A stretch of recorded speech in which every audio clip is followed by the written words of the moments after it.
Chồng ăn tôm đi. Mình thật là hiểu chuyện. Anh ơi, chị dâu.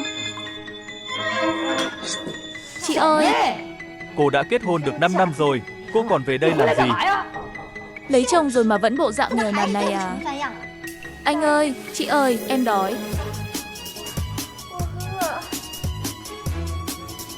Đói bụng cũng không có gì cho mày ăn. Tao nói cho mày biết. Mày ở đâu thì quay về đó đi. Con không có đồ ăn gì cho mày đâu. Người nghèo thì không có quyền. Không hiểu sao. Chị à,